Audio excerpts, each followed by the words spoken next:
तेवढं शैक्षणिक साहित्याचं वाटप या पुण्यस्मरण दिनानिमित्ताने करत असतो.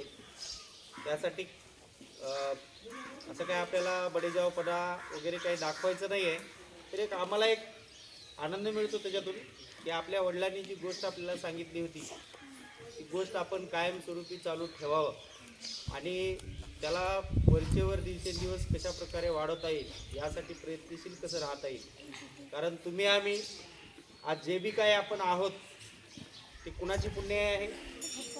आपल्या आईवडिलाची पुण्य आहे की नाही.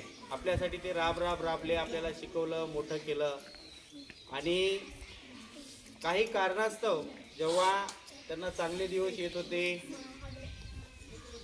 त्यांना ते पाहण्याचं सौख्य मिळालं नाही आणि म्हणून या निमित्ताने का होईना आपल्याला त्यांच्या आठवणी प्रत्यर्थ एक छोटीशी मदत मिळावी हा एक उदात्त हेतू डोळ्यासमोर ठेवून सर्व विद्यार्थ्यांना मी आणि माझा परिवार नुसतं शैक्षणिक साहित्यच नाही तर विविध प्रकारचे कार्यक्रम आम्ही आजच्या दिवशी घेत असतो.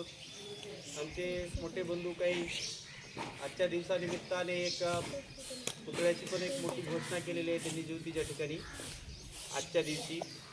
अशा प्रकारे विविध प्रकारचं आपण जे काही समाजासाठी देणं लागतो ते देण्याचा एक उपक्रम आम्ही आमच्या परिवारातर्फे सतत 7-8 वर्षापासून तेवत ठेवलेला आहे आणि निश्चितच हे जे छोटंसं वृक्ष आम्ही लावायला सुरुवात केलेली आहे येत्या काळामध्ये याच्यामध्ये मोठ्या प्रमाणावर आम्ही वाढ करणार आहेत. यावर्षीच आमचा एक मोठा प्लॅन होता परंतु पुतळ्यासंदर्भात घोषणा केल्यामुळं आम्ही तो केला नाही. नाहीतर खूप मोठ्या स्वरूपात आम्हाला एक शैक्षणिक साहित्याचं दान फार मोठ्या प्रमाणावर करायचं होतं. अजून म्हणजे अशा काही गोष्टी द्यायच्या होत्या की तुमच्याकडं ते कायमस्वरूपी राहतील.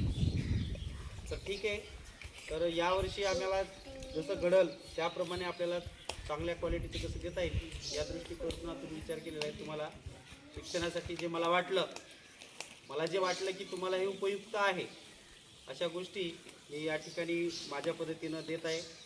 सर्वप्रथम छोटासा माझा सन्मान केला शाळेतर्फे त्याबद्दल सर्वांचं धन्यवाद आणि